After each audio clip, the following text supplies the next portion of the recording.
নমস্কার, আদাব। ক্রাইম পেট্রোলে আপনাদের সবাইকে স্বাগত। আজ আমরা আপনাদের দেখাচ্ছি গুজরাটে ঘটা এই কেসের দ্বিতীয় তথা শেষ ভাগ, যেটা শুরু হয়েছিল রেপ কেস হিসাবে, কিন্তু তারপর সামনে এলো এই কেসে লুকিয়ে থাকা বিভিন্ন সব কোণ। এই কেসটা হিউম্যান ট্রাফিকিং নাকি মেডিকেল ড্রাগ টেস্টিং এর নাকি সারোগেসির নামে চলতে থাকা কোনো অবৈধ ব্যবসার। ডক্টর জেডি গোয়েল একজন স্বনামধন্য সুপ্রতিষ্ঠিত ডাক্তার। ওনার ক্লিনিক ইনভিট্রো ফার্টিলাইজেশন অর্থাৎ কৃত্রিম গর্ভধারণ বা সারোগেসির জন্য বিখ্যাত। 2012 সালের অগস্ট মাসে ভদোদরার 28 বছরের যুবতী বিনা চোকসি উইমেন্স সেলে গিয়ে তার বয়ফ্রেন্ড গিরিশ সিং এর নামে ধর্ষণের অভিযোগ করে। পুলিশ সাব ইন্সপেক্টর অমিতা অভিযোগ দাখিল করে নেন। তদন্ত শুরু হয়। জানা যায় গিরিশের বাড়ি সুরাটে, আর সে সুরাট পুলিশের এক কনস্টেবলের ছেলে। গিরিশের মা বাবার কাছে তার কোনো খবর ছিল না। ইতিমধ্যে বিনা চোকসির মেডিকেল পরীক্ষা করা হয়। তাতে জানা যায় যে বিনা 2 মাসের অন্তঃসত্ত্বা। উইমেন্স সেলের মহিলা পুলিশ টিম এই রিপোর্ট পেয়ে চমকে যায়। যখন বিনার মেডিকেল রিপোর্ট নিয়ে পুলিশ ধন্ধে, তখন local crime branch officer PSI অমিতাকে ফোন করে জানান অমিতা তাদের কাছে কেস তুলে নিতে এসেছিল। এখন পিএসআই অমিতার বিনার কেস দাখিল করার উদ্দেশ্য নিয়ে সন্দেহ হচ্ছিল। জিজ্ঞাসাবাদের জন্য বিনাকে ডেকে পাঠানো হয়। পুলিশ যখন তাকে চাপ দেয়, বিনা তখন জানায় যে গিরিশকে ভয় দেখানোর জন্য সে অভিযোগ দায়ের করেছিল, যাতে সে গিরিশের থেকে বকেয়া টাকা পেতে পারে। একটা বাচ্চা জন্ম দেওয়ার জন্য গিরিশ তাকে অ্যাডভান্স দেবে বলে কথা দিয়েছিল। সে আরও জানায় 8 মাস আগেও 2008 সালের ডিসেম্বরে বিনা তার জন্য একটা বাচ্চার জন্ম দিয়েছিল। সেই সময়ও গিরিশ তাকে বকেয়া টাকা দেয়নি। অমিতা এটা ভেবে অবাক হয়ে যান যে বাচ্চা জন্ম দেওয়ার জন্য কেউ কেন 2 বার টাকা দেবে। তিনি অনুমান করেন হয়তো এটা কোনো চাইল্ড ট্রাফিকিং এর র্যাকেটের কাজ। বিনা আরও জানায় যে গিরিশের সঙ্গে তার আলাপ হয় 2010 সালে সুরাটের একটা হাসপাতালে। তখন বিনা সেখানে আয়ার কাজ করত। সে জানায় তার স্বামী সন্দীপ সিং তার থেকে আলাদা এখন মহারাষ্ট্রের কোলাপুরে থাকে, আর সে এখন একাই থাকে।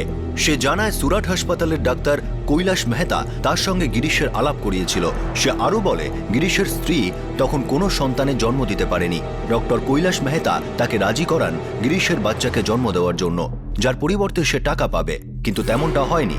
গিরিশ তাকে টাকাই দেয়নি। অমিতা উইমেন্স সেলের টিমের সঙ্গে আবারও সুরাটে গিরিশের বাড়িতে পৌঁছয়।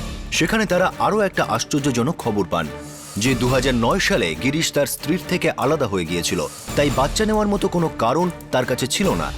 পুলিশ টিম সুরাটের সেই হাসপাতালে পৌঁছয় যেখানে কাজ করে বলে বিনা দাবি করেছিল। হাসপাতাল থেকে জানা যায় সেখানে কৈলাস মেহতা নামে কেউ নেই, আর না তো বিনা নামের কোনো আয়া সেখানে কখনো কাজ করত। পুলিশকে এখনো পর্যন্ত বিনা শোনানো গল্প থেকে শুধুই মিথ্যার সম্মুখীন হতে হচ্ছিল। Crime branch officer women cell অফিসারকে পরামর্শ দেন যে তারা যেন বিনার আগের স্বামী সন্দীপ সিংকে জেরা করে। উইমেন সেল অফিসারের টিম কোলাপুরে যায়। সেখানে তারা সন্দীপ সিং এর কাছ থেকে জানতে পারে বিনার স্বামীর থেকে আলাদা হওয়ার কারণই হলো গিরিশ সিং। বিনার চাহিদা ছিল সচ্ছল জীবনযাপন, যা সন্দীপের পক্ষে দেওয়া অসম্ভব ছিল। গিরিশের সঙ্গে তার স্ত্রীর ভদোদরাতে আলাপ হয়, যেখানে সে তার মায়ের সঙ্গে দেখা করতে যেত। গিরিশ তাকে টাকা আয়ের দারুণ এক পদ্ধতির কথা বলে। পুলিশ জানতে চাইল সেই দারুণ পদ্ধতিটা আসলে কি। সন্দীপ জানায় যে গিরিশ এক ওষুধের কোম্পানির এজেন্ট, আর সে বিনাকে টাকা আয়ের জন্য নিজের উপর ওষুধ প্রয়োগের কথা বলে। পুলিশ বুঝতে পারে না যে এই র্যাকেটের আসল উদ্দেশ্য কি। প্রথমে চাইল্ড ট্রাফিকিং এর ব্যাপারটা সামনে আসে, আর এখন অবৈধভাবে চলতে থাকা ওষুধের টেস্টিং। বিনাকে আবারও জিজ্ঞাসাবাদ করা হয়। প্রথমে সে ওষুধের টেস্টিং এর কথা সম্পূর্ণ অস্বীকার করে, কিন্তু ততক্ষণে পুলিশ গিরিশের ঠিকানা জেনে গিয়েছিল। পুলিশ তাকে ধরে ফেলতে সক্ষম হয়। পুলিশ তাকে চাপ দিলে সে স্বীকার করে যে বিনাকে ড্রাগ টেস্টিং এর জন্য সে নিয়ে গিয়েছিল, আর এই কাজের জন্য সে কমিশনও পেত। এখন পুলিশ জানতে চাইল 2011 সালের ডিসেম্বর মাসে বিনা যে বাচ্চাটিকে জন্ম দিয়েছিল তার সাথে কি করা হয়েছে। গিরিশ বলে 2011 সালের এপ্রিল মাসে তারা জানতে পারে বিনা অন্তঃসত্ত্বা এবং সে আর ওষুধের টেস্টিং করতে যেতে পারবে না। দুজনেই তখন গর্ভপাত করাতে রাজি হয়। তখন তারা তাদের পরিচিত ডাক্তার সঞ্জয় ভাটের সঙ্গে দেখা করে। ডাক্তারবাবু তাদের পরামর্শ দেন গর্ভপাত করানোর বদলে যদি বিনা বাচ্চার জন্ম দেয় তাহলে তিনি বাচ্চা অন্য কাউকে দিয়ে তার বদলে টাকা দেওয়ার ব্যবস্থা করতে পারেন। সঞ্জয় তখন তাদের আলাপ করান ভদোদরার এক প্রাইভেট ক্লিনিকের নার্স শিল্পার সঙ্গে। বিনা আর গিরিশ জানতে চায় এই টাকা তাদের কে দেবে। শিল্পা তাদের কথা দেয় এক ডাক্তার এই ব্যাপারে সব দায়িত্ব নেবেন। গিরিশ সেই ডাক্তারের সঙ্গে দেখা করতে চান যে বাচ্চাটি কিনতে চাইছিল। সেই ডাক্তার অন্য কেউ নন, তিনি ডক্টর জেডি গোয়েল। এবার তারপর ডক্টর গোয়েল বললেন যে উনি বাচ্চাটা কিনবেন। তোমরা দুজন এখনো পর্যন্ত অনেক গল্প বানিয়েছো। প্রথমে রেপ, তারপর ডক্টর কৈলাস মেহতা, যেই নামে কোনো লোকই নেই, তারপর মেডিকেল ড্রাগসের টেস্টিং, আর এখন এই বাচ্চা। ডক্টর গোয়েলের কথা যদি মিথ্যে প্রমাণিত হয় তাহলে বাই গড আমি তোমাদের ছাড়বো না। সত্যি বলছি ম্যাডাম, 2011 ডিসেম্বর মাসে বিনার বাচ্চা হয়েছিল। ডক্টর গোয়েলকে আমরা সেই বাচ্চাটা বিক্রি করি। ছেলে হয়েছিল।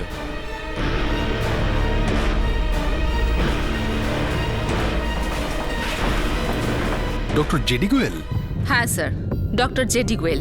অমিতা, বিনা আর গিরিশের কথার উপর ভরসা করা উচিত হবে না। এই দুজন এর আগেও অনেক মিথ্যে কথা আমাদের বলেছে। ডক্টর জেডি গোয়েলের অনেক সুনাম রয়েছে। He is a famous doctor. ওনার স্ত্রীরও উপর মহলে যথেষ্ট জানাশোনা। আমাদের এই কেসে খুব সাবধানে এগোতে হবে। তো স্যার, আপনার কথা অনুযায়ী এখন আমাদের কি করা উচিত?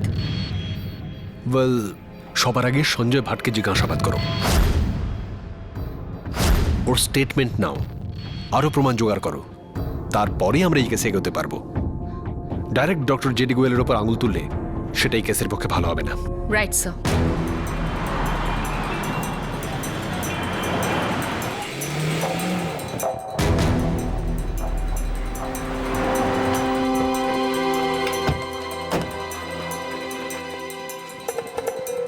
ম্যাডাম শুনুন শুনুন, এইভাবে কোথায় নিয়ে যাচ্ছেন আমাকে? বিশ্বাস করুন আমি কিচ্ছু করিনি।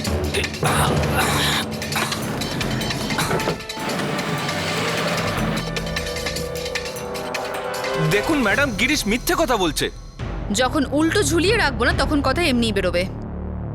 দেখো, আমাকে কথা ঘোরাবার চেষ্টা করো না। চলো এবার বলো, সত্যিটা কি? ম্যাডাম বলো। ম্যাডাম, আমি কিছুদিন ধরে কেআরএস ক্লিনিকের জন্য কাজ করছিলাম। ডক্টর জেডি গোয়েলের ক্লিনিক? হ্যাঁ। আর এর সাথে যুক্ত ডক্টর জেডি গোয়েলের নার্স শিল্পা আর অ্যাটেন্ডেন্ট ঘনশ্যাম, রাইট? হ্যাঁ ম্যাডাম। এবার বলো র্যাকেটটা কি? বাচ্চাগুলো কোথায় যাদের বেঁচে দিয়েছিলে? দেখুন আমি কিচ্ছু জানি না। আমাকে শুধু এইটুকুই বলা হয়েছিল যে মহিলারা গর্ভপাত করার জন্য আসবে, তাদের কেআরএস ক্লিনিকে পাঠানোর জন্য, আর এর জন্য আমি টাকাও পেতাম। তারপরে কি হয় সেটা ঘনশ্যাম আর শিল্পাই জানে। মন্দিরে ডক্টর জেডি গোয়েলের বিষয়ে সমস্ত ডিটেল জড়ো করো, ওনার ব্যাকগ্রাউন্ড, ওনার কাজকর্ম সবকিছু। ততক্ষণ আমরা শিল্পার ঘনশ্যামকে ইনভেস্টিগেশনের জন্য নিয়ে আসছি। Okay madam.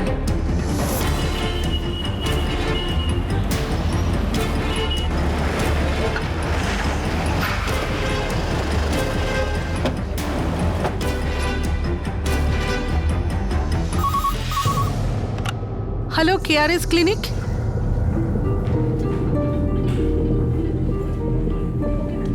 Yeah. Shilpa? Yes, ma'am. How can I help you? Ghanshyam কোথায়? আরে এটা কি করছেন? ম্যাডাম, গোয়েল স্যারকে অন্তত ইনফর্ম করতে দিন। তুমি চিন্তা করো না, উনি ঠিক জানতে পেরে যাবেন।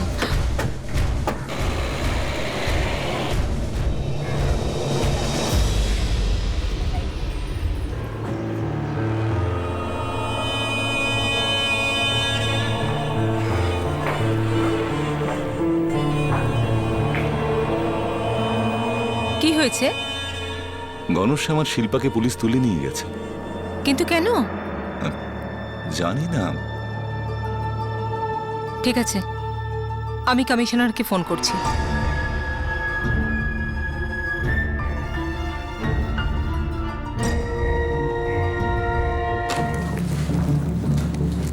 ম্যাডাম, ডক্টর জেডি গোয়েল এই শহরের গণ্যমান্য গাইনোকোলজিস্ট। হ্যাঁ। ইনি অনেকগুলো মেডিকেল কলেজের ভিজিটিং প্রফেসর, এমনকি উনি মেডিকেল অ্যাসোসিয়েশনের সিনিয়র মেম্বার। ম্যাডাম, ওনার ক্লিনিক দুটো জিনিসের জন্য বিখ্যাত। এক তো কৃত্রিম গর্ভধারণের জন্য, আর দ্বিতীয়টা হলো সারোগেসি। আপনি নেটেও চেক করতে পারেন। নাম আছে, টাকা আছে, আর বউয়ের আবার ওপর মহল অব্দি হাত আছে।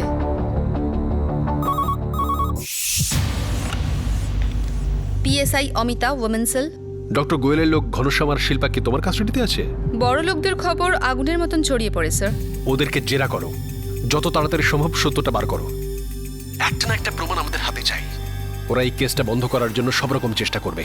Right sir. চলো শুরুটা শিল্পাকে দিয়ে করি।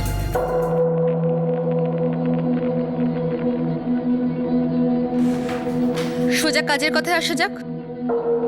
2011 ডিসেম্বরে বিনা চক্সি ডক্টর গোয়েলের ক্লিনিকে একটি বাচ্চাকে জন্ম দেয়। ওই বাচ্চাটাকে তোমরা কোথায় বিক্রি করেছো? কি যাতা বলছেন আপনি? এত রেপুটেড মেটারনিটি হোম, ওখানে বাচ্চা বিক্রি হতে যাবে কেন? গিরিশ আর বিনা বাচ্চাটার বাবা মা ডক্টর গোয়েলের সঙ্গে দেখা করে, তুমি দেখা করিয়েছিলে। আর এই মিটিংটা ছিল বাচ্চাটা বিক্রি করার টাকা দেওয়ার জন্য। কে সঞ্জয়? গিরিশটাই বা কে? আর এই বিনাটা কে? সঞ্জয়ও তোমার মতো না বলছিল, ও কিচ্ছু জানে না। তারপর ওকে আমরা তোমাদের দুজনের কথোপকথনের রেকর্ডস দেখালাম, আর তখন ওর মনে হলো যে ওর সত্যিটা বলে ফেলা উচিত। তুমি তো সঞ্জয়কেও চেনো না, তোমাদের দুজনের 2-3 দিন ছাড়া ছাড়াই 2-3বার কথা হতো। আরও একটা কথা, গিরিশ সিং, সঞ্জয় ভাট আর বিনা চকসি, এরা 3 জন আমাদের হেফাজতে। একটু একটু করে যত ওদের চাপ দেওয়া হবে, ওরা 3 জন তোমাদের দিকে আঙুল তুলবে, বলে দেবে যে এই র্যাকেট তোমরা দুজনই চালাও। ইনভেস্টিগেশন চলাকালীন ডক্টর গোয়েলের নাম উঠে আসবে। নাম করা লোক এই কেস থেকে বাঁচার জন্য সম্পূর্ণ চেষ্টা করবেন, বেঁচেও যাবেন। হতে পারে তোমাদের দুজনকেই ফাঁসিয়ে দেবেন, বলবেন যে এই র্যাকেটের বিষয়ে উনি কিছু জানেনই না। তাই ভালো হয় যদি সত্যিটা বলো, অন্তত নিজেদের জীবনটা বাঁচাও। ডক্টর গোয়েল নিজেরটা ভেবে নেবেন, তোমরা নিজেদেরটা চিন্তা করো।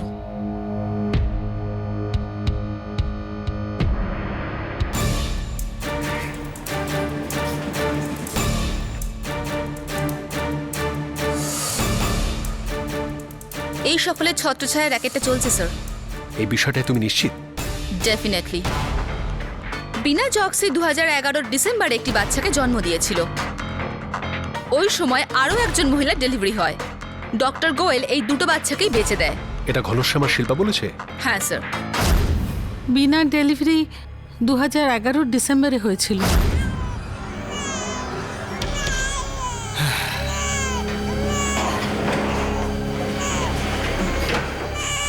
এদিকে এসো।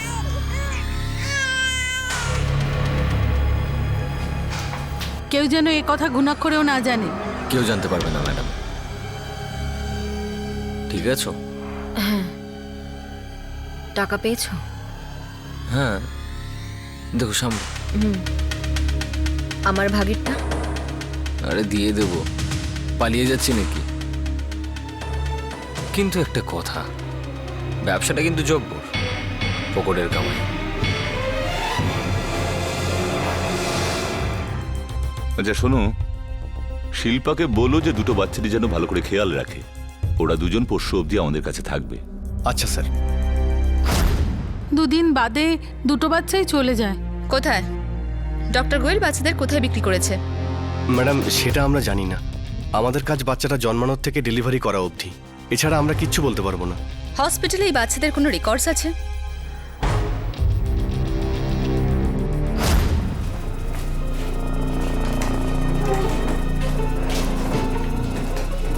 তোমার যমজ বাচ্চা হয়েছিল? না ম্যাডাম, একটাই বাচ্চা হয়েছিল। হ্যাঁ ম্যাডাম, ছেলেই হয়েছিল। এই যমজ বাচ্চা আবার কোথা দিয়ে এলো? এই ব্যবসাটা বহুদিন ধরে চলছে স্যার। ঠিক আছে, অনুসন্ধান চালিয়ে যাও। Right sir.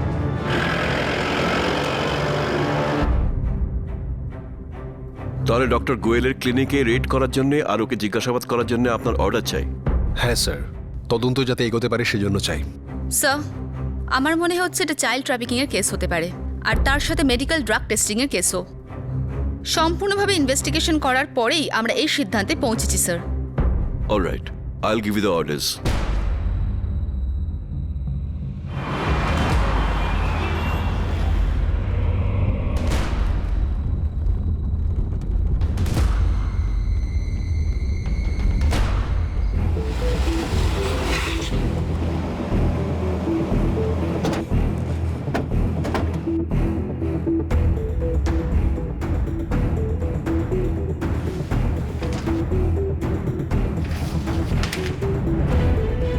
ম্যাডাম,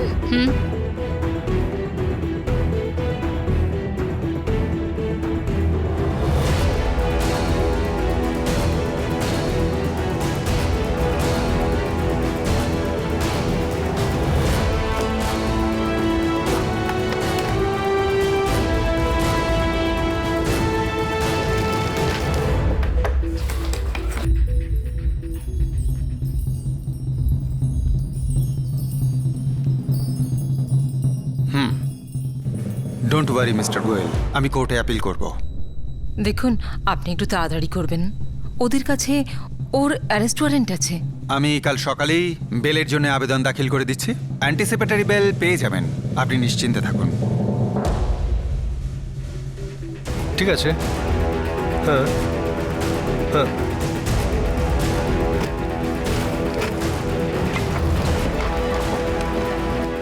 একটা কাজ করো না,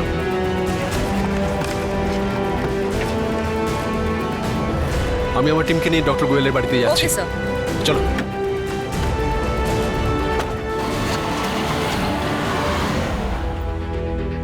আপনি বোঝার চেষ্টা করুন, এটা ওর সম্মানের ব্যাপার, আর আমারও। না না, আপনি নিশ্চিন্তে থাকুন।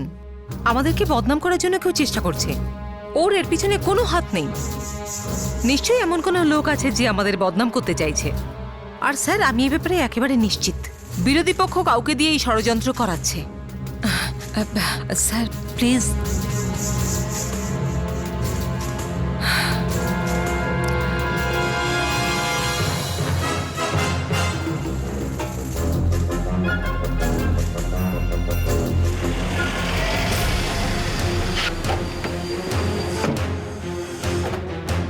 সেভেন 8-6। স্যার, ভেতরে কিচ্ছু পেলাম না। অন্য ঘরে চেক করো। Okay sir. আপনি যে নম্বরে ফোন করেছেন সেটি এই মুহূর্তে বন্ধ রয়েছে। ডক্টর গোয়েল আর ওনার স্ত্রী কোথায়? স্যার, ওনারা বাড়ি নেই। কোথায় গেছে? আমাকে কিছু বলে যায়নি। ইয়েস অমিতা। স্যার, খবর পাওয়া গিয়েছে যে ডক্টর গোয়েল অ্যান্টিসিপেটরি বেলের জন্য কোর্টে অ্যাপিল করেছেন। ঠিক আছে, একটা কাজ করো, ক্লিনিকের সমস্ত রিপোর্ট ভালো করে চেক করো, কিছু না কিছু হাতে আসবেই। সম্পূর্ণ চেষ্টা করব স্যার।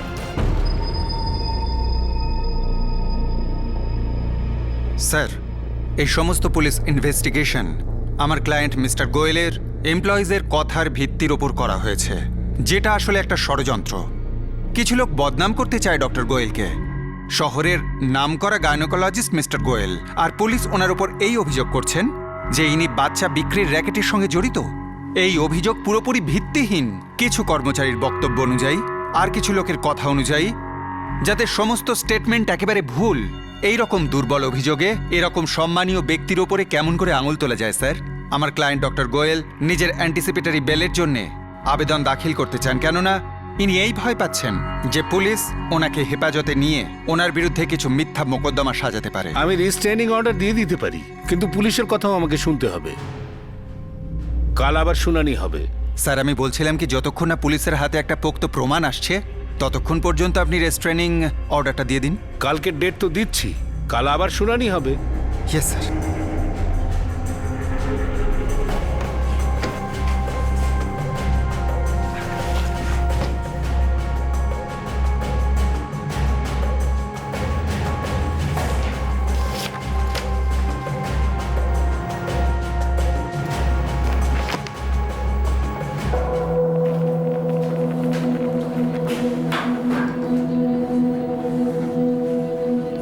আইভিএফ প্রসিডিওর কখনো ব্যবহার করা হয়েছে বলে কোনো প্রমাণ নেই, আর না কোনো সারোগেসির। আমরা সমস্ত রেকর্ডস চেক করেছি।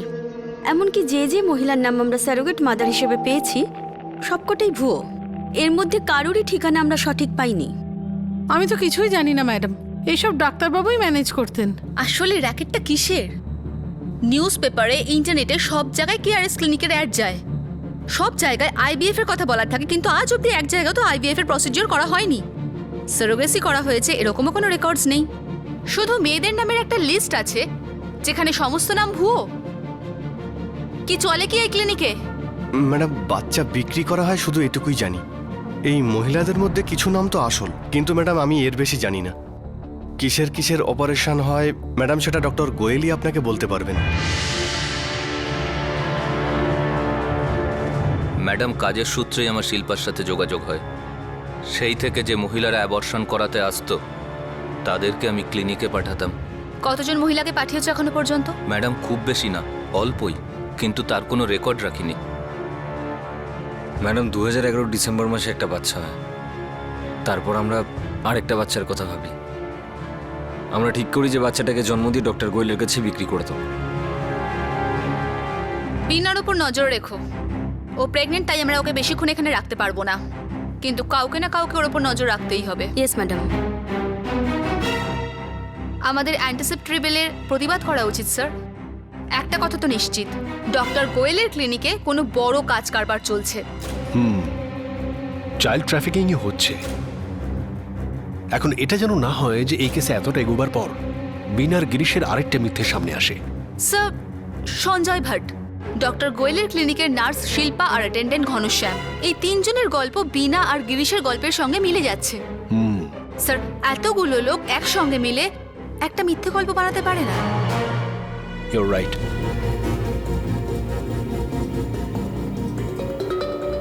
মিলর্ড, পুলিশ ডক্টর গোয়েলের ক্লিনিকের সমস্ত কাগজ বাজেয়াপ্ত করেছে, কিন্তু এখনো পর্যন্ত ওনারা এমন কিছু প্রমাণ পাননি যেটা থেকে প্রমাণ হয় যে আজ পর্যন্ত ডক্টর গোয়েলের ক্লিনিক থেকে কোনো বাচ্চা বিক্রি করা হয়েছে।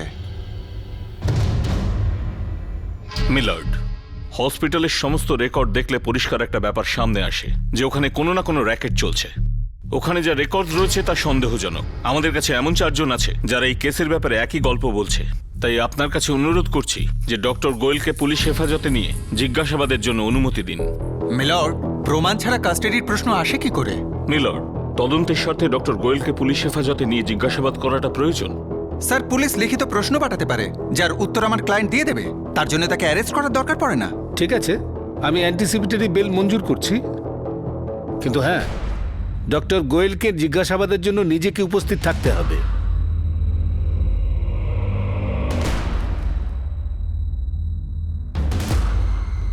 তদন্ত চালিয়ে যাও, কাউকে পরোয়া করো না।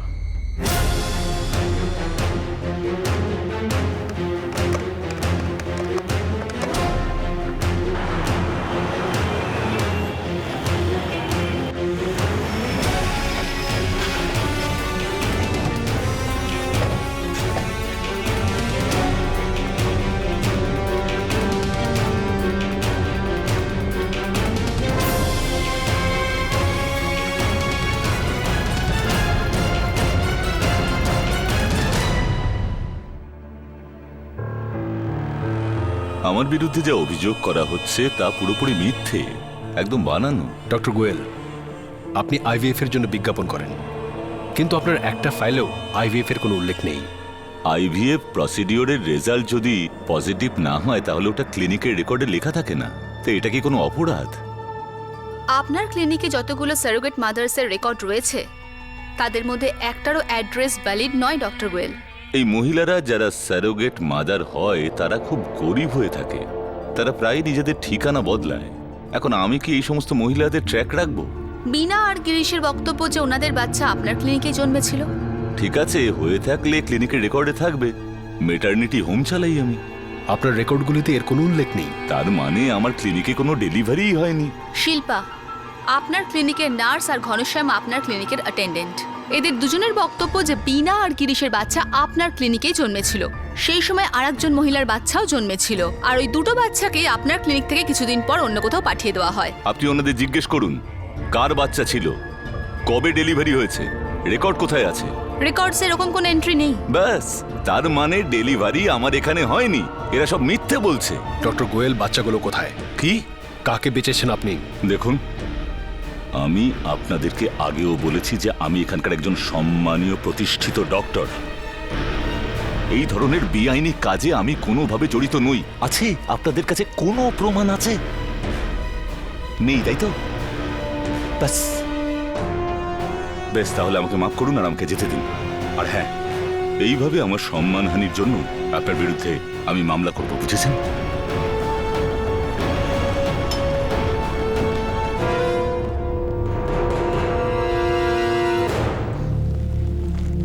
কোনো জায়গা থেকে এমন কোনো প্রেশার আসেনি যে আমরা অনুসন্ধান বন্ধ রাখি, কিন্তু এমন কোনো প্রমাণও নেই যে কেসটা নিয়ে আমরা এগোতে পারি। স্যার, বিনা, গিরিশ, ঘনশ্যাম, শিল্পা, এই 4 জনের বয়ান কোর্ট মানবে না। 4 জনের বয়ান যখন তখন বদলাতে পারে। অমিতা, কোনো পোক্ত প্রমাণ দরকার। এই ডক্টর ভীষণ ক্ষমতাবান, চালাক খুব। ও জানে কি করে এই কেস থেকে বেরোতে হবে। এর উপরে বেশ কিছু মেডিকেল কেসও আছে, সরকারি যোজনাতে গোলমাল করার কেসও আছে। এই জন্য একে সরকারি যোজনা থেকে বাইরে রাখা হয়েছে, কিন্তু তার সত্ত্বেও বুক ঠুকে ব্যবসা চালিয়ে যাচ্ছে। স্যার, আমার ঘনশ্যাম আর শিল্পাকে আরও একবার জিজ্ঞাসাবাদ করা উচিত। হতে পারে অন্য কোনো কথা সামনে আসবে, কোনো পোক্ত প্রমাণ। সব রকম চেষ্টা করে যাও। Right sir.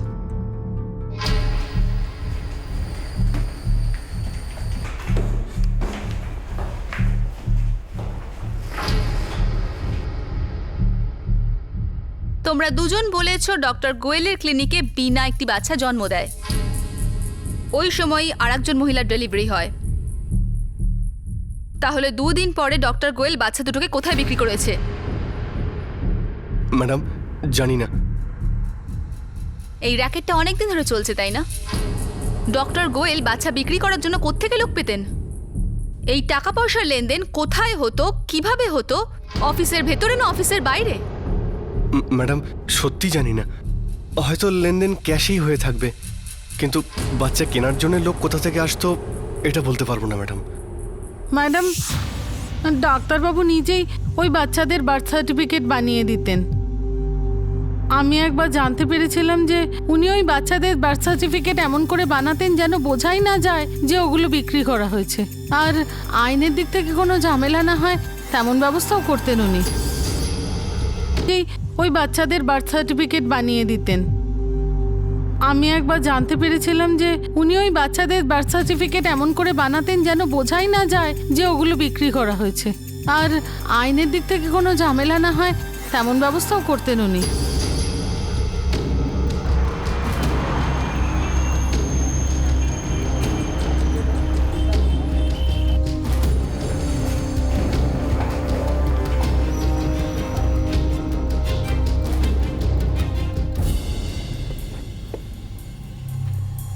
কোন মাসের কথা বললেন? ডিসেম্বর 2011? হ্যাঁ কাকা, ডিসেম্বর 2011। কাকা এদিকে আছে।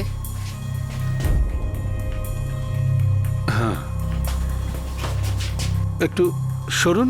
হ্যাঁ থ্যাংক ইউ।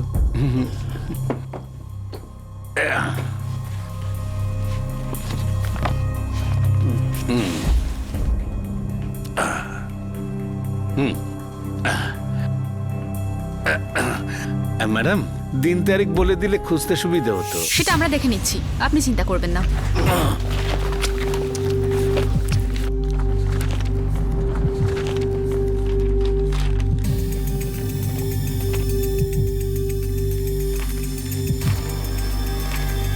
ম্যাডাম এই যে একই ডেটে দুটো সার্টিফিকেট, যমজ বাচ্চা, মায়ের নাম গায়ত্রী রোকারিয়া আর বাবার নাম নিতেশ। ডক্টর গোয়েল? ইয়া স্পিকিং। ডক্টর গোয়েল, আমি নীতিশ রোকারিয়া বলছি। আপনার ক্লিনিকের অ্যাড আমি পেপারে পড়েছি। হ্যাঁ বলুন। আমি আর আমার স্ত্রী আপনার সঙ্গে দেখা করতে চাই। অ্যাড্রেস মুম্বাই কান্দিভ্যালি। কাকা আমাদের এই জেরক্সটা চাই, অরিজিনালটা দিয়ে দেবো। মনে করে দিয়ে যাবেন। Thank you. চলো।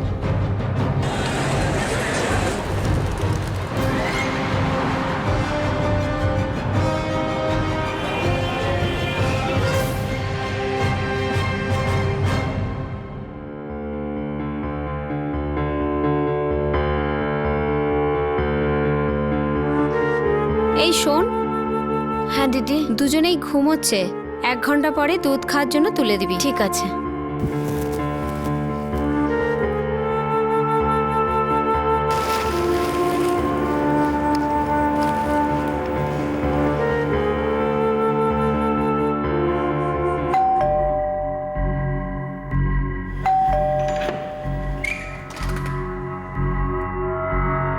মিসেস গায়ত্রী রোকারিয়া?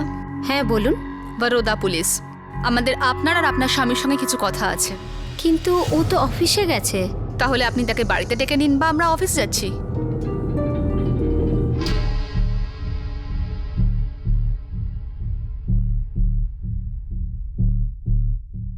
এই বার্থ সার্টিফিকেট অনুযায়ী আপনি গায়ত্রী রোকারিয়া, চমজ বাচ্চার মা। বরোদার কেয়ারএস ক্লিনিকে ডিসেম্বর 2011-এ আপনি এই বাচ্চাদের জন্ম দেন, রাইট? হ্যাঁ, কিন্তু প্রবলেমটা কি? আমাদের সন্দেহ আছে যে আপনার স্ত্রী এই 2 বাচ্চার মা নয়। আমাদের এইটাও সন্দেহ হচ্ছে যে এই 2 বাচ্চাকে কেনা হয়েছে। ইনফ্যাক্ট এরা দুজন যমজও নয়। না না ম্যাডাম, আমার মনে হয় আপনার নিশ্চয়ই কোথাও ভুল হচ্ছে। দেখুন, আমি এটা মানছি যে নর্মাল ডেলিভারি যেভাবে হয় এটা ঠিক সেরকম নয়, কিন্তু এই বাচ্চারা আমারই। ডক্টর গোয়েল আমাকে বলেছিলেন। মিস্টার নিতেশ, আপনি আমাকে সবকিছু খুলে বলুন। আপনি ডক্টর গোয়েলের সঙ্গে কবে কোথায় দেখা করেছেন? এই বাচ্চাদের জন্মের ক্ষেত্রে কি প্রসিডিউর ইউজ করা হয়েছিল? ডক্টর গোয়েল কি আপনাদের কখনো বুঝিয়েছেন তিনি কি প্রসেস ইউজ করতে চলেছেন?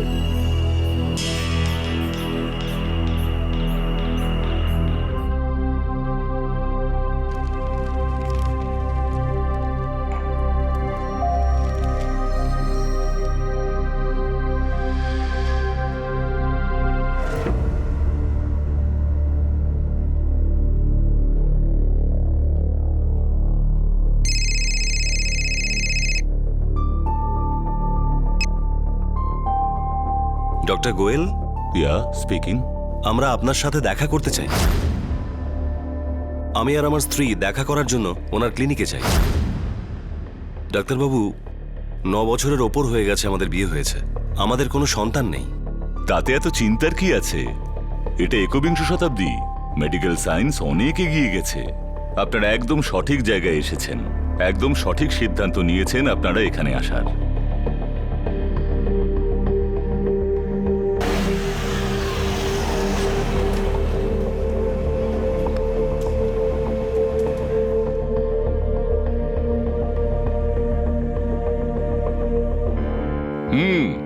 কনগ্রাচুলেশনস, প্রসেস সাকসেসফুল হয়েছে। আরে বসুন বসুন বসুন। আপনার স্ত্রী প্রেগনেন্ট। ডিসেম্বর 2011-র মধ্যে ডেলিভারি হয়ে যাবে। ব্যাস, আপনারা এবার বাচ্চার আসার জন্য প্রস্তুতি নিন। সামনের মাস থেকে রেগুলার চেকআপের জন্য আসবেন। হ্যাঁ, নিশ্চয়ই।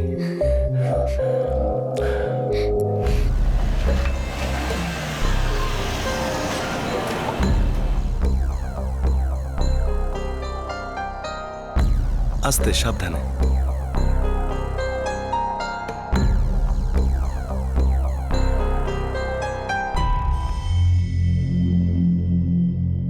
ডাক্তারবাবু, সবকিছু ঠিকঠাক আছে তো? ডাক্তারবাবু? মিস্টার রোকারিয়া, খবর তো একটু খারাপ। ফার্টিলাইজেশনের প্রবলেম ছিল। প্রবলেম? কিরকম প্রবলেম? আসলে ফার্টিলাইজেশন হয়নি। ডাক্তারবাবু, আপনি পরিষ্কার করে বলুন না কি হয়েছে। আমাদের প্রসেস ফেল করে গেছে। আপনার স্ত্রী প্রেগনেন্ট নয়। ডাক্তারবাবু, ডাক্তারবাবু, আপনি কি বলছেন এটা? আমি আমার পুরো পরিবারকে বাচ্চা হওয়ার সুখবর দিয়ে দিয়েছি। আমি কি বলবো তাদেরকে? সবাই আমার উপর হাসবে ডাক্তারবাবু।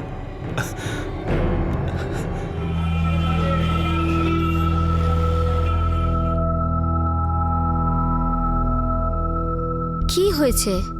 ডাক্তারবাবু কি বলল? কিচ্ছু না। তুমি আমার কাছে কিছু লুকোচ্ছ, বলো না ডাক্তার কি বলেছে? আমরা দুজন বুঝতে পারছিলাম না যে আমাদের কি করা উচিত। আমরা মুখ দেখাবো কি করে। আর ঠিক তখনই ডক্টর গোয়েলের ফোন এলো।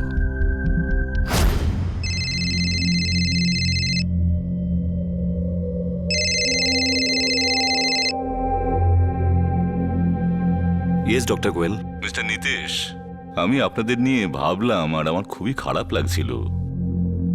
কোনো ব্যাপার না, আমি সব বুঝতে পারছি। আচ্ছা মিস্টার নিতেশ, আপনি কখনো স্যারোগেসি নিয়ে কিছু শুনেছেন? হ্যাঁ। যদি আপনি স্যারোগেসি নিয়ে রাজি থাকেন তাহলে আমি চেষ্টা করতে পারি। আমাকে আমার স্ত্রীর সাথে কথা বলতে হবে। ঠিক আছে, আপনি ভেবেচিন্তে আমায় জানান। আমরা দুজনে মিলে ঠিক করলাম যে আমাদের বাচ্চা চাই। এটা মে 2011-র ঘটনা। হ্যাঁ, 1 মাসের মধ্যেই ডক্টর গোয়েলের ফোন এলো আর উনি বললেন যে প্রসেস সাকসেসফুল হয়েছে, আর তাও কোনো সারোগেট মাদারের সঙ্গে। ম্যাডাম, মে 2011, এটা ওই সময় যখন গিরিশ আর বিনা জানতে পারলো যে বিনা প্রেগনেন্ট।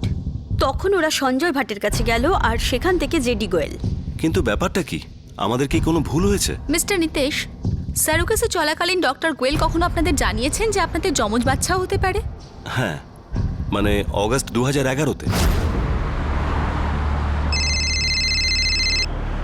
ডক্টর গোয়েল, এ তো দারুণ সুখবর। আমার ধারণা যে প্রথমে ডায়াগনোজ করা যায়নি, কিন্তু রিসেন্ট টেস্ট থেকে জানা যাচ্ছে যে আপনাদের যমজ বাচ্চা হতে পারে। গায়ত্রী যদি শোনে খুব খুশি হবে।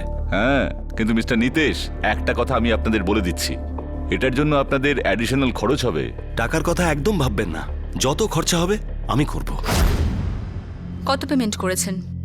প্রথমে 6 লাখ, আর যখন জানতে পারলাম বাচ্চা জমজ তখন আরো 6 লাখ। সেরোগেসি এমন একটা প্রসেস যেটা স্বইচ্ছায় হয়। টাকা দেওয়ার মানে আপনি একজন মানুষকে কিনে নিচ্ছেন। আপনি জানেন এটা একটা অপরাধ।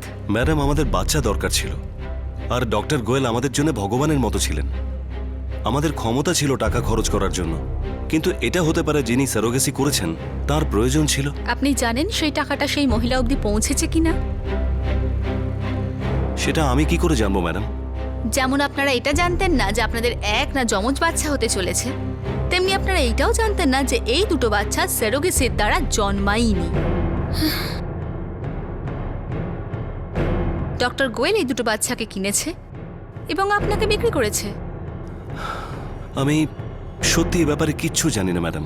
এবার সবকিছু জানতে হবে।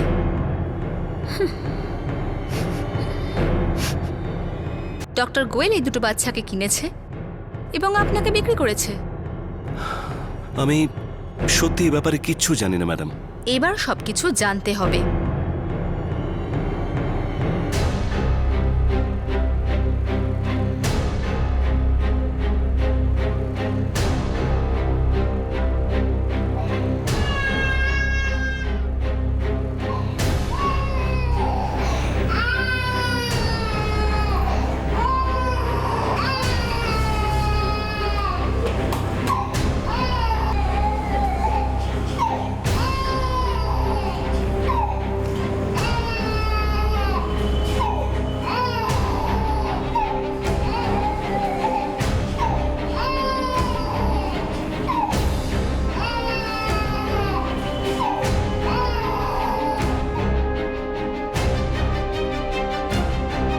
গিরিশ,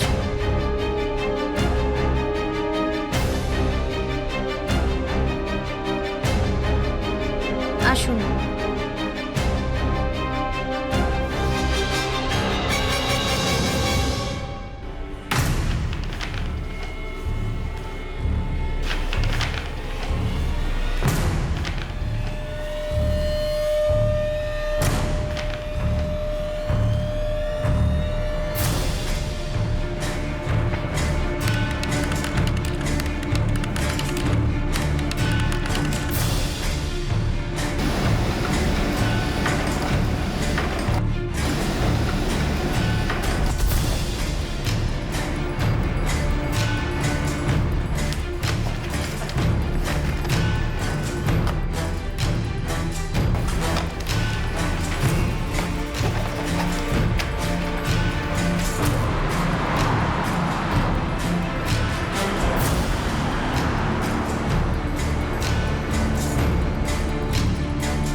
শ্রী নিতেশ রোকারিয়া এবং শ্রীমতী গায়ত্রী রোকারিয়াকে যে বাচ্চা দেওয়া হয়েছিল তার ডিএনএ টেস্ট করানো হয়েছে, আর তাতে এই সত্য সামনে এসেছে যে বাচ্চারা যমজ ছিল না। আর এটাও জানা গেছে যে বাচ্চারা রোকরিয়া দম্পতির নয়। যখন বিনা চকসির ডিএনএ টেস্ট আমরা করাই তখন জানা যায় যে ওই দুটো বাচ্চার মধ্যে একটি বাচ্চা বিনা চকসির। মিলর্ড, আমি আদালতকে জানাচ্ছি যে এই সেই বিনা চকসেই যিনি পুলিশে অভিযোগ জানানোর ফলে এই কেস সামনে আসে। আর যে গিরিশ সিং এর বিরুদ্ধে বিনা অভিযোগ দায়ের করেছিল তার ডিএনএ ওই বাচ্চাটির সঙ্গে ম্যাচ করে। মিলর্ড, এই হলো সেই বাচ্চা যার জন্ম ডক্টর গোয়েলের ক্লিনিকে হয়েছিল। যার দাবি এনারা করেছেন, যদিও বাচ্চাটির জন্মের কোনো প্রমাণ নেই, ডক্টর গোয়েলের ক্লিনিকে বাচ্চাটির কোনো রেকর্ড নেই, কিন্তু বাচ্চাটির বার্থ সার্টিফিকেট ইস্যু করা হয়েছে যেটা মিস্টার অ্যান্ড মিসেস রোকরিয়ার নামে, যে অনুযায়ী দুটো বাচ্চারই জন্ম ডক্টর গোয়েলের ক্লিনিকে ডিসেম্বর 2011-তে হয়েছিল। কিন্তু ক্লিনিকের রেকর্ডেতে তার কোনো প্রমাণই নেই। তার থেকে একটা পরিষ্কার প্রমাণ হয় যে ওই ক্লিনিকে কোনো না কোনো র্যাকেট চলছে। লক্ষ্য করার বিষয় এটা মিলর্ড যে মে 2011-তে মিস্টার নিতেশ রোকারিয়ার বয়ান অনুযায়ী উনি সারোগেসির সাহায্যে পিতা হয়েছিলেন, কিন্তু ক্লিনিকে এই বিষয়েরও কোনো রেকর্ড নেই। মিলর্ড, এই বার্থ সার্টিফিকেটটা নকলও তো হতে পারে। সার্টিফিকেট বার্থ রেজিস্ট্রেশন অফিস থেকে করানো হয়েছে। এটা একটা ষড়যন্ত্র মিলর্ড, আমার ক্লায়েন্টের বিরুদ্ধে একটা ষড়যন্ত্র। মিলর্ড, আমি আপনাকে আরও একটা কথা জানাতে চাই যে এই কেসে শুরু হয়েছিল একজন মহিলার উইমেন সেলে তার নিজেরই বয়ফ্রেন্ডের বিরুদ্ধে রেপের অভিযোগ আনার ফলে। উইমেন সেল এবং ক্রাইম ব্রাঞ্চ এই কেসে এই কারণে গুরুত্ব দিয়েছে যাতে তারা জানতে পারে এই মহিলার অভিযোগের পেছনের আসল উদ্দেশ্য কি। মিলর্ড, তদন্ত চলাকালীন পুলিশ আধিকারিকরা কোনোভাবেই আন্দাজ করতে পারেননি যে এখানে কোনো চাইল্ড ট্রাফিকিং র্যাকেট চলছে। যেভাবে এক এক করে সত্য সামনে বেরিয়ে এসেছে, ঠিক সেইভাবে এটাও সামনে এসেছে যে এই র্যাকেট ডক্টর গোয়েল চালাচ্ছেন। এখন আপনি বলুন, এক্ষেত্রে ডক্টর গোয়েলের বদনাম করতে বা ওনার বিরুদ্ধে কোনো ষড়যন্ত্র করার উদ্দেশ্যটা কি? একটা কেসের সত্যতা বার করতে তদন্ত চলাকালীন বেরিয়ে আসে একটি র্যাকেটের কেস, এটা যার কেন্দ্র ডক্টর গোয়েল আর ওনার ক্লিনিক। তাই আপনার কাছে অনুরোধ করছি, ডক্টর গোয়েলকে হেফাজতে নিয়ে জিজ্ঞাসাবাদের জন্য অনুমতি দিন। কেননা ডক্টর গোয়েল ধনী ব্যক্তি, নামজাদা, ওনার প্রভাব ওপর পর্যন্ত। তাই এটা হতে পারে যে নিজের পজিশন, নিজের পয়সার ক্ষমতা ব্যবহার করে এই তদন্ত বন্ধ করতে পারেন। মিলর্ড, আমার মক্কেল এই মামলায় প্রথম থেকে সাহায্য করে আসছেন, তাহলে তাকে অ্যারেস্ট করার প্রয়োজনটা কি? মিলর্ড, দুটো বাচ্চার মধ্যে একটা বাচ্চার আসল বাবা মাকে সেই সত্যটা সামনে এসেছে, কিন্তু দ্বিতীয় বাচ্চাটি কার, তার বাবা মার পরিচয় কি, এই সত্যিটা ডক্টর গোয়েলই শুধু জানেন। তার সঙ্গে এটাও দেখতে হবে যে ক্লিনিকের সমস্ত রেকর্ড আদৌ জেনুইন কিনা। এই কারণেই ওনাকে হেফাজতে নিয়ে জিজ্ঞাসাবাদ করা জরুরি। মিলর্ড, আরে আপনারা কি করছেন?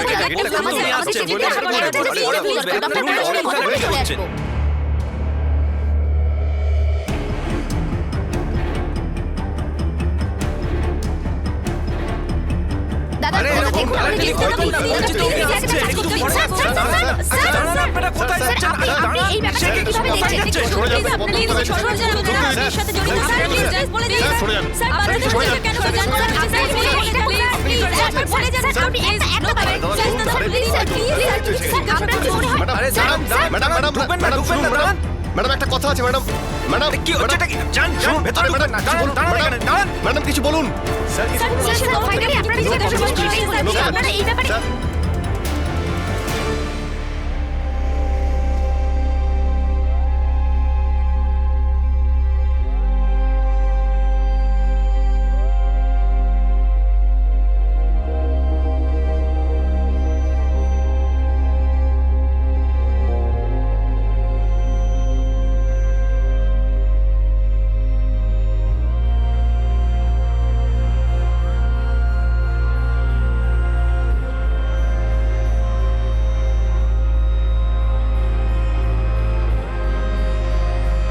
তাহলে এই রিপোর্টগুলো ভুল?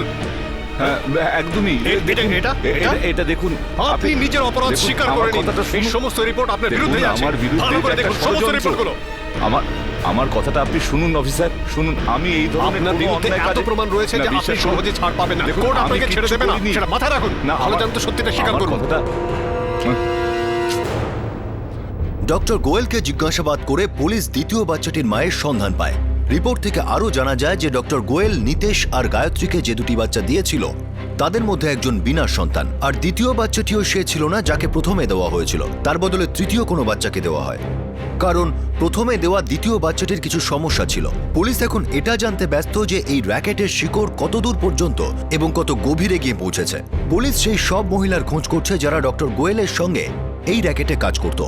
2013 মার্চের শেষে ডক্টর গোয়েল জামিন পেয়ে যান, আর তাকে তার পাসপোর্ট জমা রাখতে বলা হয়েছে। ওনার উপর নিষেধাজ্ঞা জারি করা হয়েছে যে উনি কোনো কলেজে লেকচার দিতে পারবেন না, আর তার সাথেই তাকে কঠোর ওয়ার্নিং দিয়ে বলা হয়েছে যদি উনি আবারও অবৈধ গর্ভপাত বা কোনো বাচ্চা বিক্রির অপরাধ করেন তাহলে তার জামিন খারিজ হয়ে যাবে। এই কেসের ট্রায়াল এখনও শুরু হয়নি। একটা কেস যেটা একজন মহিলাকে ধর্ষণের অভিযোগ থেকে শুরু হয়েছিল, যার উদ্দেশ্য ছিল নিজের বয়ফ্রেন্ডকে উচিত শিক্ষা দেওয়া, আর সেই কেসের তদন্ত করতে গিয়ে child trafficking, medical drug testing আর নকল স্যারোগেসির র্যাকেট সামনে চলে এলো। ক্রাইম পেট্রোল দস্তাকের টিম গুজরাট পুলিশের এই পদক্ষেপকে সাধুবাদ জানায়। কোনো রকম বিদ্রোহে কান না দিয়ে ওনারা এই কেসের গভীরে গিয়েছেন আর সত্যিটা সামনে এনেছেন। টাকা, প্রতিপত্তি, ক্ষমতা, পুলিশ এইগুলির সামনে মাথা নোয়ায়নি। আমরা প্রশাসনকেও ধন্যবাদ দেব, কারণ ওনারা পুলিশের তদন্তে কোনো রকম হস্তক্ষেপ করেননি আর পুলিশকে নিজের কাজ নিজের মতো করতে দিয়েছে। আপনাদের সাথে আবার দেখা হবে ক্রাইম পেট্রোল দস্তাকে আরও একটা নতুন কেস নিয়ে। ততক্ষণ নিজের খেয়াল রাখবেন, সুরক্ষিত থাকবেন, আর মনে রাখবেন, if we want we can. Jai Hind. অজ্ঞাত বেওয়ারিশ লাশ। ন্যাশনাল ক্রাইম রেকর্ড ব্যুরো বা এনসিআরবির রেকর্ড অনুযায়ী গত 6 বছরে পাওয়া 2 লক্ষেরও বেশি লাশ অজ্ঞাত পরিচয় ব্যক্তির ছিল। যাদের শনাক্ত করা সম্ভব হয়নি। কয়েকদিন কেটে যাওয়ার পর যদি লাশগুলিকে শনাক্ত করা না হয় তখন এই অজ্ঞাত শবদেহের বিজ্ঞাপন পেপারে দেওয়া হয়। এই ধরনের অজ্ঞাত পরিচয়ের শবদেহকে শ্মশান অথবা কবরস্থানে নিয়ে যাওয়া হয়। কিন্তু দুঃখের বিষয়, এই শবদেহগুলিকে বইবার জন্য লোক পাওয়া যায় না, আর সেই জন্য এই ধরনের লাশ পচতে শুরু করে। অনেক সময় এই শবদেহগুলিকে শ্মশানে পৌঁছে দেওয়ার কাজ করে ড্রাগ এডিক্টরা, যারা কিনা নেশাগ্রস্ত। এরা অল্প কিছু টাকার বিনিময়ে এই ধরনের কাজ করতে রাজি হয়ে যায়। দেশের অনেক মর্গে তাদের ক্ষমতার তুলনায় অনেক বেশি মৃতদেহ রয়েছে। আর যখন কোনো দেহ কেউ দাবি করে তখন দ্রুত তাকে সেই দেহ দিয়ে দেওয়া হয়। অনেক সময় বেশ কিছু আইনি কাজে ফাঁক থেকে যায়, যেগুলি এসব ক্ষেত্রে পালন করা উচিত।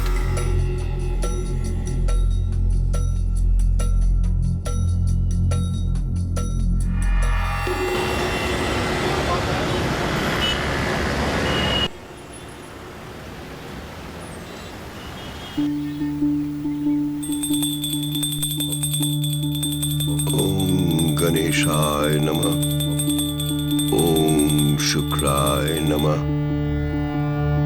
ओम दुर्गाय नमः। ओम शुक्राय नमः। ओम शनिश्चराय नमः। ओम वासुदेवाय नमः।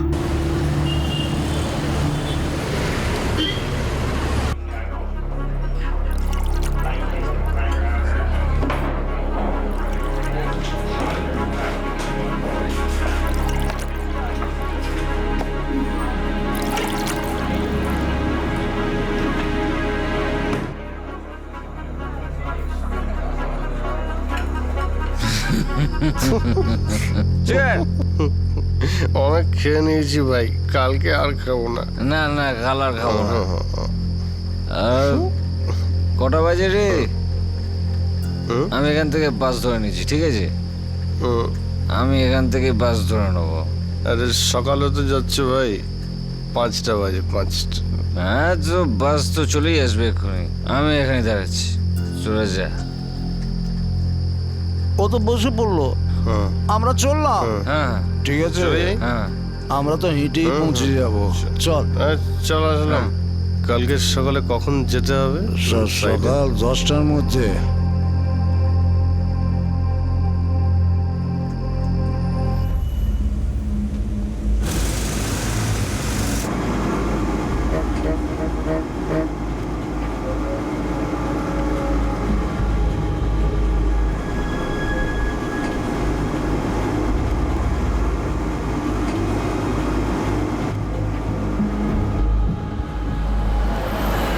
যেই হোমওয়ার্কটা দিয়েছিল করেছিলি? না রে ভাই, ম্যাথসের হোমওয়ার্কটা এত কঠিন ছিল না, শেষই করতে পারিনি। অঙ্কের কোশ্চেনটা একটু কঠিন, স্যারকে একটু জিজ্ঞেস করে। আমারও কঠিন ওর মধ্যে লেগেছিল। 2-3টে কোশ্চেন আমি সলভ করে নিয়েছি।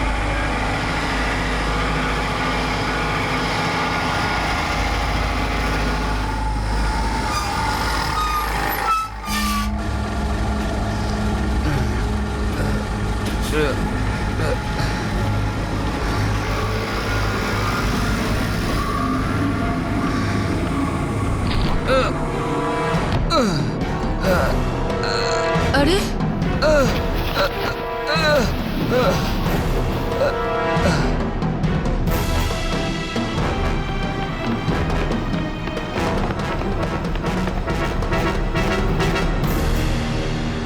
আরে বাপরে, এই তো দেখছি মাথা ফেটে রক্ত বেরোচ্ছে। মনে হয় অজ্ঞান হয়ে গেছে। সত্যি অনেক রক্ত বেরোচ্ছে রে। এবার কি করব? একে হসপিটাল নিয়ে যেতে হবে তো। না হলে মারাও যেতে পারে। কিন্তু হসপিটালে কিভাবে নিয়ে যাব?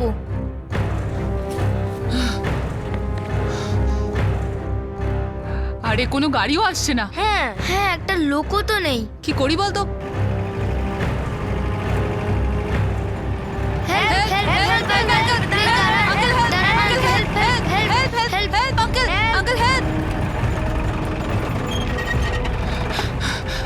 আঙ্কেল আঙ্কেল, ওই দেখুন ওনার অ্যাক্সিডেন্ট হয়েছে আঙ্কেল। ওনার বাসের সঙ্গে ধাক্কা খেয়ে মাথা ফেটে গেছে আঙ্কেল। আঙ্কেল প্লিজ আপনি হেল্প করে দিন না ওনাকে হসপিটালে নিয়ে যাওয়ার জন্য। Please uncle uncle please please uncle. সাবধানে, আস্তে আস্তে যাও বাচ্চারা, তোমরা ভেতরে যাও। যাও, হ্যাঁ যাও। ধরো। আস্তে আস্তে তোল।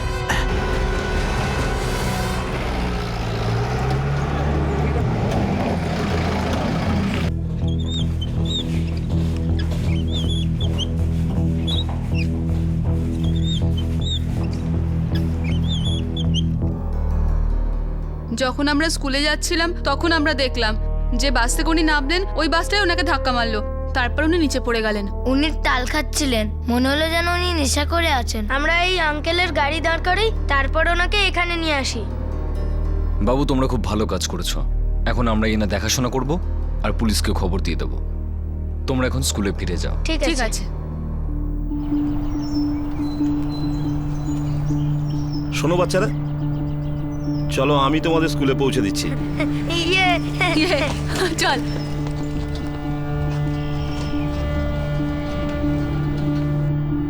কোনো ব্যাপার না, তুমি পিছনে বসো।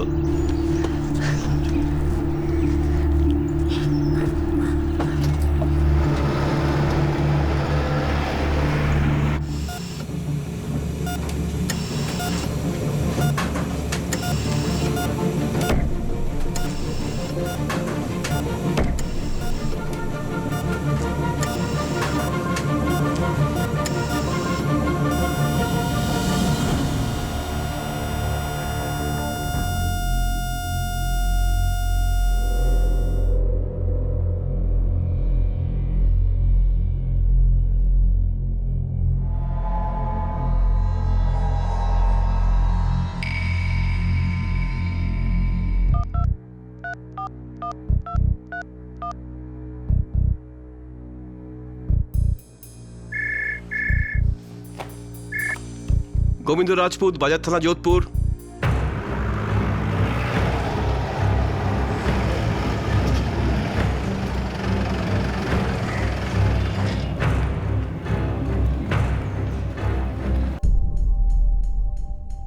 রক্তে প্রচুর পরিমাণে অ্যালকোহল রয়েছে, মাথায় গভীর ক্ষত রয়েছে আর হার্ট অ্যাটাক হয়েছিল।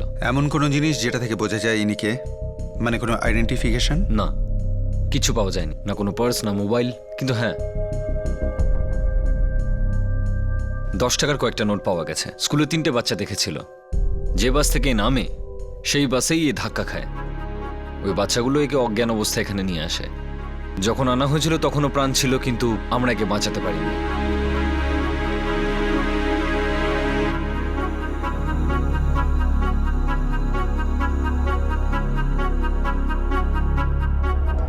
সে নেশায় বুঁদ হয়েছিল। যে বাস থেকে সে নেমেছিল সেই বাসের সঙ্গেই তার ধাক্কা লাগে। স্কুলের 3টি বাচ্চা এটা দেখতে পায় আর তাকে তৎক্ষণাৎ হাসপাতালে নিয়ে যায়, কিন্তু তবুও এই লোকটাকে বাঁচানো যায়নি।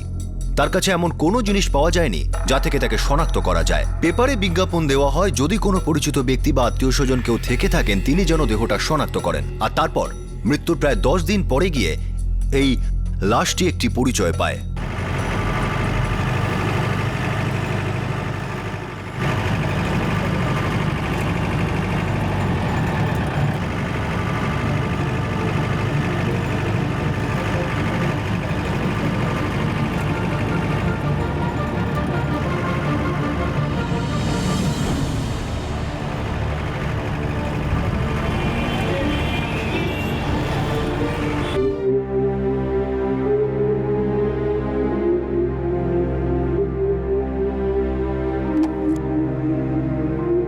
চলুন, স্যার ডাকছেন।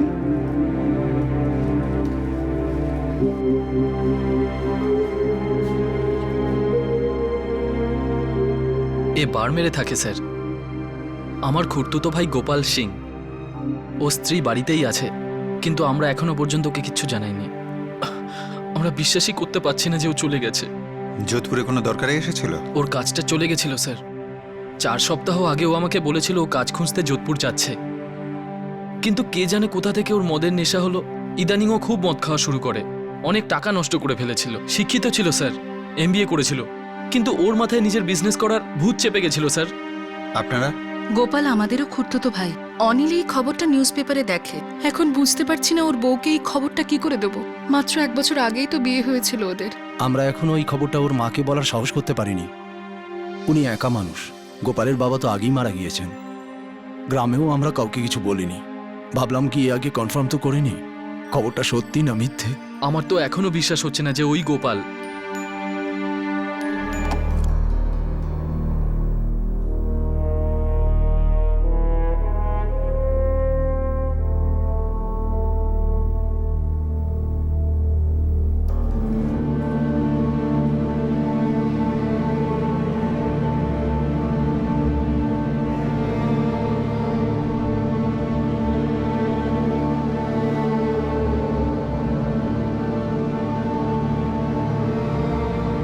আপনাদেরকে বডি হ্যান্ডওভার করার আগে কিছু ফর্মালিটিস রয়েছে।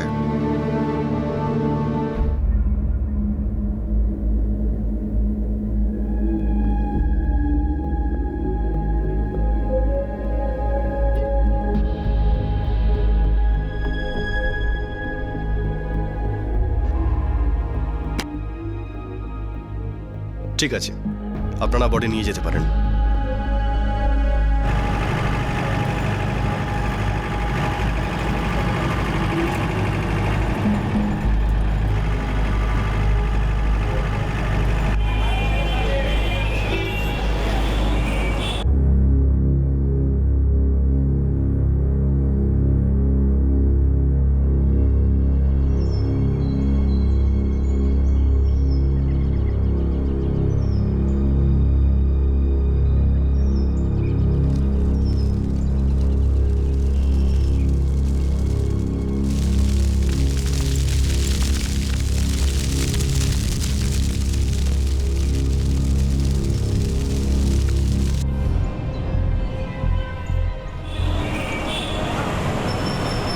স্যার পোস্টমর্টেমের রিপোর্টটা চাই স্যার, ডেথ সার্টিফিকেট বানানোর জন্য। ওই গোপালের মা আর ওর স্ত্রীর প্রয়োজন পড়বে, নইলে কোনো বেনিফিটসে পাবে না ওরা। ঠিক আছে, কিছুক্ষণের মধ্যে হয়ে যাবে, আপনি অপেক্ষা করুন।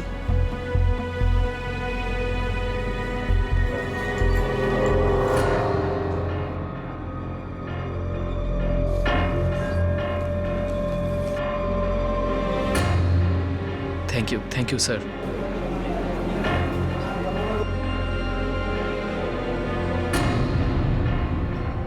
তেরোই আগস্ট দাহ করা হয়েছিল স্যার। দেখছি।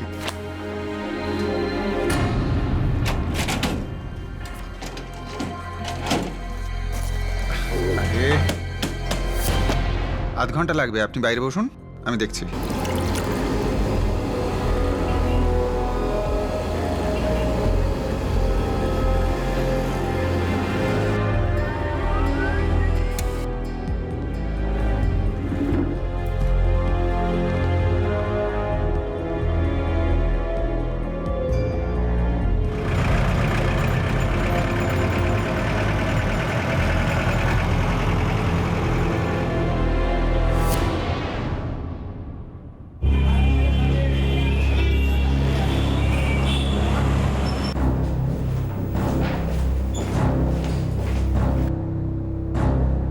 স্যার, দীপক প্রসাদের মোবাইল আবার চালু হয়ে গেছে। ওতে নতুন সিম লাগানো হয়েছে। কে ইউজ করছে এই ফোনটা? যোধপুর মার্কেট এরিয়ার কপিল শর্মা নামের একজন। একই শহরের অন্য একটি থানা এক নিখোঁজ ব্যক্তির খোঁজ করছিল, আর প্রায় 4 মাস পরে সেই নিখোঁজ ব্যক্তির ফোন আবার চালু হয় কোনো অন্য একজনের নামে, অন্য একটি সিম কার্ডের সাহায্যে। এই নিখোঁজ ব্যক্তির নেশায় বুধ হয়ে থাকা ওই ব্যক্তির সঙ্গে কি সম্পর্ক ছিল যিনি বাসের সঙ্গে ধাক্কা লেগে মারা যান? এই দুজনের মধ্যে যোগসূত্রটা কি?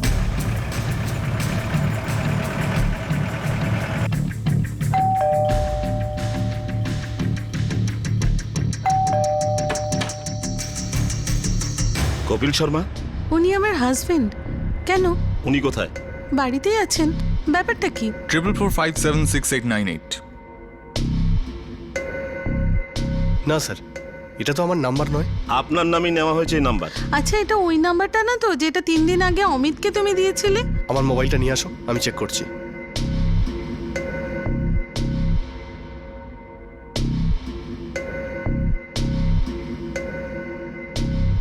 ট্রিপল 45668898 এই নাম্বারটাই তো স্যার? হ্যাঁ হ্যাঁ স্যার, এই নাম্বারের সিমটাই আমি আমার ভাইপোকে 3 দিন আগে দিয়েছিলাম। কি নাম তার? কোথায় থাকে? অমিত শর্মা, স্টুডেন্ট স্যার, এই পাশেই থাকে।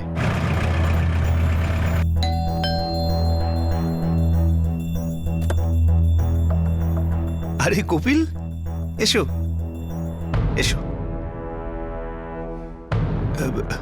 কি হয়েছে?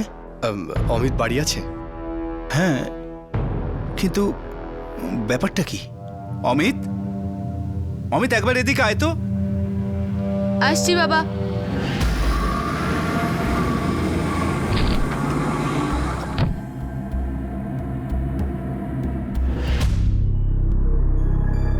অমিত, এই ফোনটা কোথা থেকে পেলি তুই? কুড়িয়ে পেয়েছি। সে কি? কোত্থেকে পেয়েছিস? আমি আমার স্কুলের কাছ থেকে পেয়েছি। বাবা অমিত, সত্যি করে বলো এটা কোথায় পেয়েছো?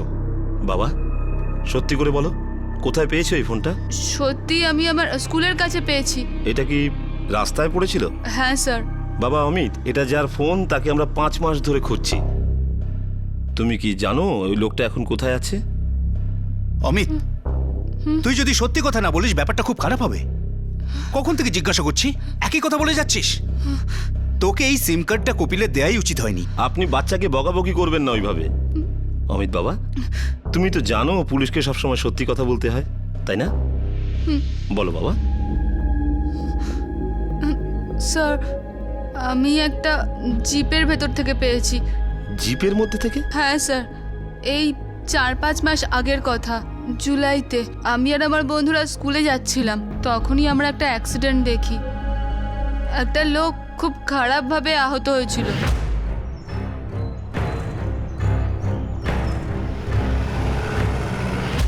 তারপর আমরা একটা জিপকে দাঁড় করাই আর ড্রাইভার আঙ্কেলের সাহায্যে আমরা ওকে হসপিটালে নিয়ে যাই। তারপর আমরা সেই জিপে স্কুলে চলে যাই।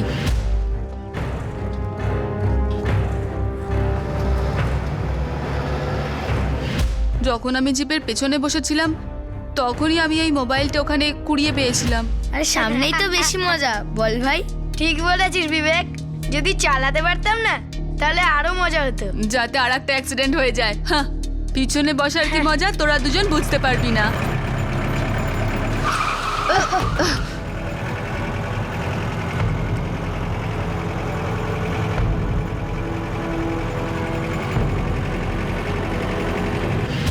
আমি সিম কার্ড খুলে ফেলি আর ফোনটা নিজের কাছে রেখে দিই। এই মোবাইলটা হয়তো ওই আঙ্কেলেরই যার অ্যাক্সিডেন্ট হয়েছে। কোন হসপিটালে নিয়ে যাওয়া হয়েছিল তাকে? KPR hospital.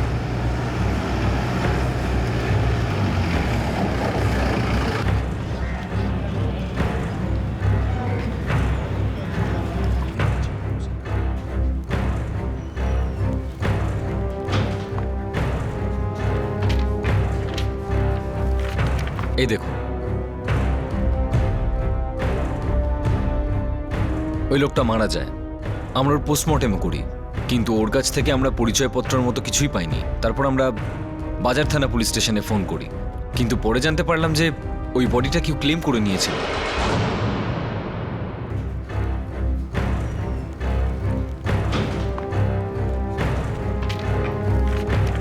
এই দেখুন, ওই লোকটা মারা যায়, আমরা ওর পোস্টমর্টেমও করি, কিন্তু ওর কাছ থেকে আমরা পরিচয়পত্রের মতো কিছুই পাইনি। তারপর আমরা বাজার থানা পুলিশ স্টেশনে ফোন করি, কিন্তু পরে জানতে পারলাম যে ওই বডিটা কেউ ক্লেম করে নিয়েছিল।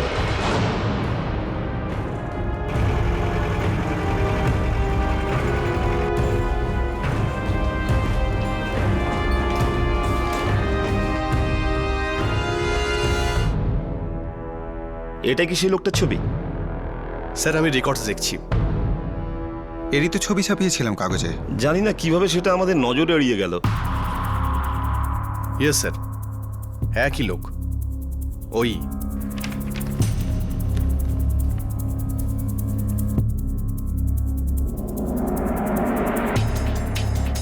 বাড়মেরের কোনো অনিল রাঠোর ক্লেম করেছিল, নিজেকে ওর কাজিন বলেছিল, আর মৃত ব্যক্তির নাম গোপাল সিং বলেছিল। কিন্তু এর নাম তো দীপক প্রসাদ, একজন পুরোহিতের ছেলে।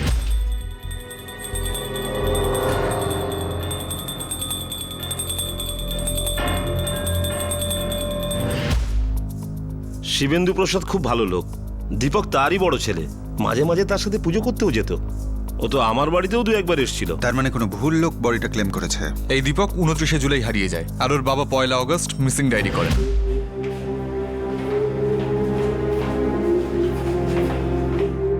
কি বলবো অশোক বাবু, দীপকের না পুজো পাঠে মন আছে আর নিজের কাজটাও মন দিয়ে ঠিকঠাক করে না।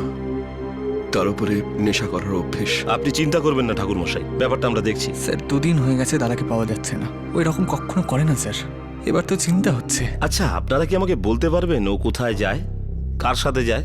স্যার কোথায় সেটা বলতে পারবো না, তবে হ্যাঁ ওর 2 বন্ধু আছে, ও ওদের সঙ্গেই সময় কাটায়, কিষান আর নমন। স্যার ওরা ওনার সঙ্গে কনস্ট্রাকশন সাইটে কাজ করতো।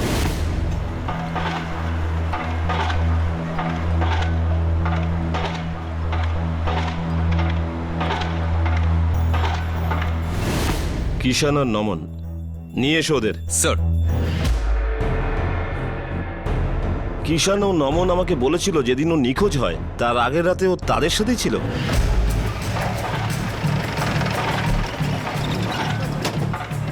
স্যার স্যার কি হয়েছে শুনুন, চল বলছি। আমি কিছু জানি না স্যার। স্যার এটা কি করছেন স্যার? স্যার আমার কথাটা তো শুনুন। আরে স্যার জানি না বলছি, আমি কিছু জানি না স্যার। চল।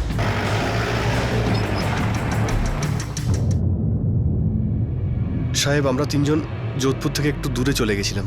সকাল 4টে 4:30 অবধি আমরা একসাথেই ছিলাম স্যার।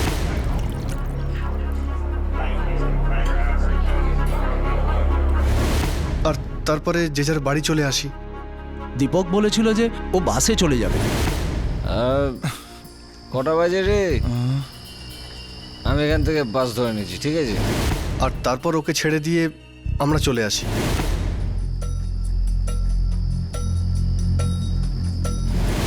তারপর কি হয়েছিল আমরা কিচ্ছু জানি না স্যার। শেষবার ওখানেই দেখেছিলাম। ও কাজে না আসায় আমরা ওর খোঁজ খবরও নিয়েছিলাম, কিন্তু কেউ ওর ব্যাপারে কিছুই বলতে পারেনি। কিন্তু অনিল রাঠোরের সঙ্গে আরো 2 জন ছিল যারা ওর আত্মীয় বলে পরিচয় দেয়। গোপাল আমাদেরও খুঁড়তো ভাই। ওরা বলেছিল গোপাল ওদের খুঁড়তো ভাই। পোস্টমর্টেম আর বাকি রিপোর্টও নিয়ে গেছে ডেথ সার্টিফিকেট বানানোর জন্য। The number you have dialed is currently sir Anil, Shivani আর ওর ভাই 3 জনেরই ফোন বন্ধ। আমার মনে হয় এটা কোনো চক্রের কাজ, অথবা এর পিছনে কোনো উদ্দেশ্য আছে। লাশটাকে ওরা কেন ক্লেম করেছিল সেটা এখনো জানা যায়নি। স্যার আমার কাছে অনিল রাঠোরের বাড়মেরের ঠিকানা আছে। স্যার অনিল, শিবানী আর ওর ভাই 3 জনেরই ফোন বন্ধ। আমার মনে হয় এটা কোনো চক্রের কাজ, অথবা এর পিছনে কোনো উদ্দেশ্য আছে। লাশটাকে ওরা কেন ক্লেম করেছিল সেটা এখনো জানা যায়নি। স্যার আমার কাছে অনিল রাঠোরের বাড়মেরের ঠিকানা আছে।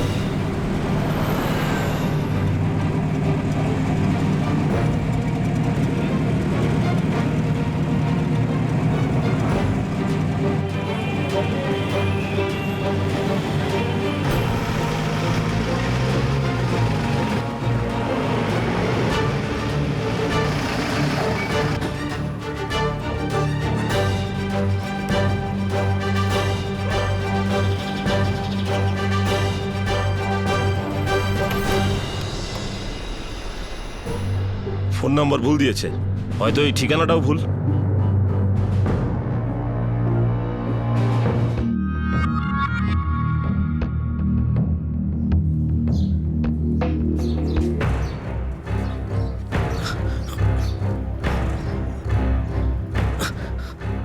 আরে কি হলো? আমরা এখানে থাকতে পারবো না। কেন? আমাদের এখান থেকে বেরোতে হবে, তাড়াতাড়ি চলো এখান থেকে, চলো। এই শোনো। হ্যাঁ স্যার, কি হয়েছে?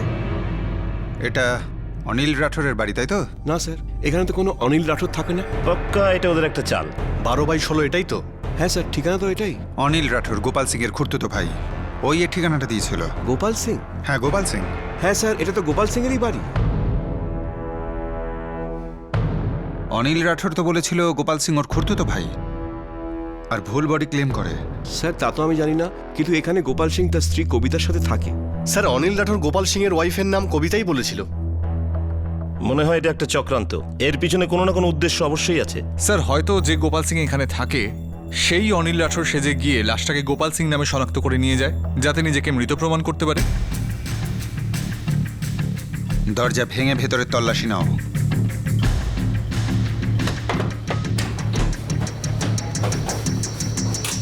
সারা ঘরে তল্লাশি চালাও। এই অনিল রাঠোর বড় ঠকবাজ মনে হচ্ছে।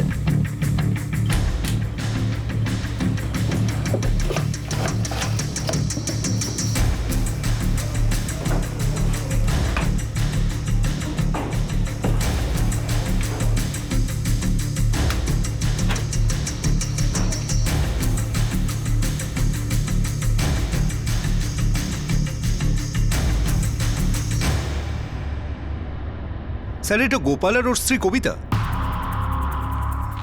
এই লোকটা বেশ ভালোই চাল চেলেছে। কিন্তু ধরা কেন পড়লো না? পেপারস ওয়ার্কের সময়ও কি আপনারা কিচ্ছু বুঝতে পারেননি? স্যার ওই লোকটা প্যান কার্ড, ড্রাইভিং লাইসেন্স যাই দিয়েছে সব অরিজিনাল মনে হয়েছে।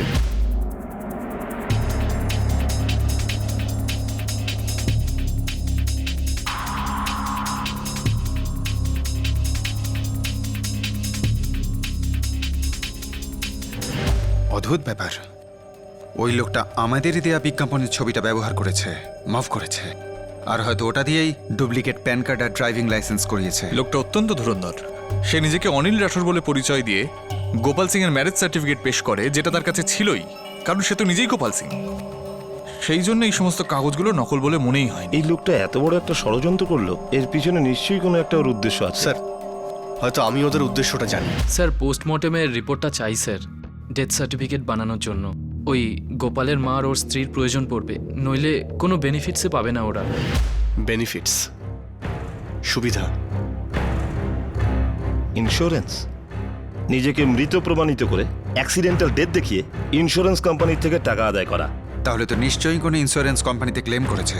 আমাদের এটা জানতে হবে যে গত 5 মাসের মধ্যে গোপাল সিং এর নাম করে কোন ইন্স্যুরেন্স কোম্পানিতে ক্লেম করা হয়েছে।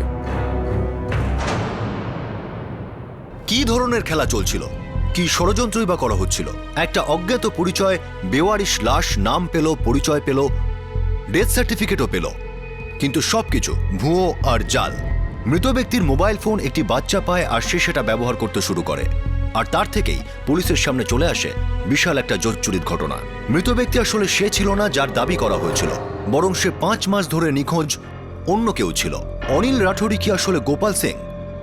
নিজেকে মৃত প্রমাণ করার পিছনে তার উদ্দেশ্যটা কি ছিল, কি ইচ্ছা ছিল? এই মামলা আরও পরিষ্কার হবে পরের দিন এই কেসের দ্বিতীয় তথা শেষ ভাগে।